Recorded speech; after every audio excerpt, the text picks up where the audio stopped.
yo creo que hacia ahí apunta la reforma del presidente Calderón. Yo diría que es una reforma conservadora, no es tan profunda en términos de flexibilidad laboral como las reformas latinoamericanas, es más conservadora, pero va en esa dirección y sobre todo va en la dirección de engañar con el argumento de que cualquier reforma que se haga en la ley laboral genera más empleo en el país. Como la gente necesita empleo es una estrategia. Es lo mismo que se hizo en el resto de los países de América Latina.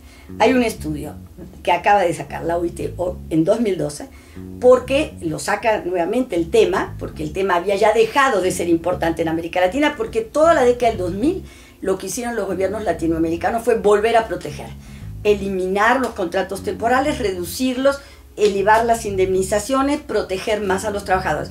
¿Y qué lograron? Protegieron mejor el empleo, generaron más empleo formal y la economía creció sin ningún problema. Fue totalmente compatible proteger y crecer al mismo tiempo. Entonces, con base en esto, era un tema que ya en América Latina, salvo en México, no discutíamos mucho. México lo seguía discutiendo porque nunca logró hacer la reforma.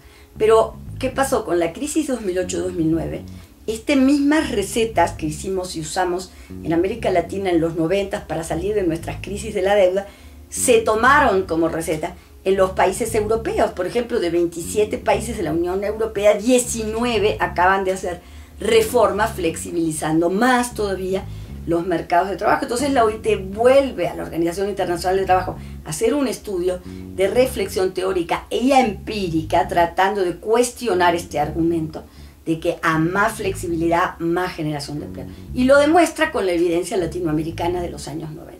Y a pesar de eso, México, ¿qué hace? Pues quiere volver a ser más flexible.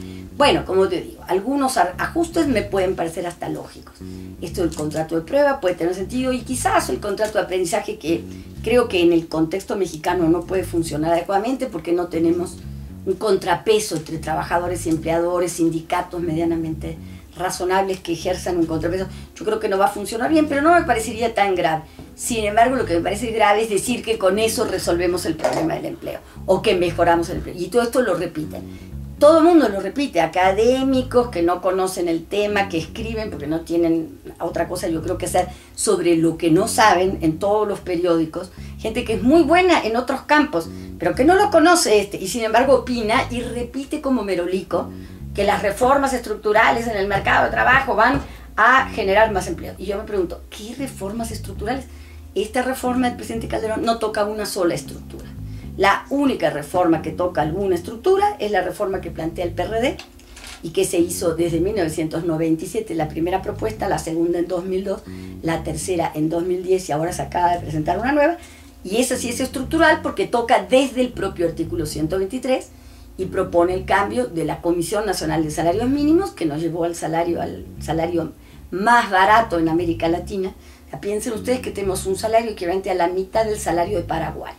Piensen ustedes en el tamaño del salario mínimo, la economía mexicana y la economía paraguaya. Entonces, verdaderamente se dan cuenta que aquí lo que ha pasado es que el Estado ha secuestrado el mundo del trabajo para sostener un modelo exportador de bajo salario. Entonces, por esa razón nosotros hemos propuesto una reforma estructural porque queremos cambiar la comisión y queremos cambiar las juntas de conciliación, este tripartismo simulado, mentiroso, corrupto, y queremos quitar al Estado de adentro del proceso organizativo y reivindicativo de los trabajadores. Entonces, esas son 3 reformas estructurales. Somos los únicos, porque digo somos porque le he hecho la propuesta, he participado en su elaboración todas las veces, y lo que nosotros queremos es un verdadero cambio estructural en el mundo del trabajo. En cambio, lo que quiere el presidente es un cambio cosmético, llamando nada más a alentar más inversión porque modificó estas 2-3 normas que me parece completamente absurdo. Y ahora sí quiere mostrar su vocación democrática un poquito tarde, cuando ya se va.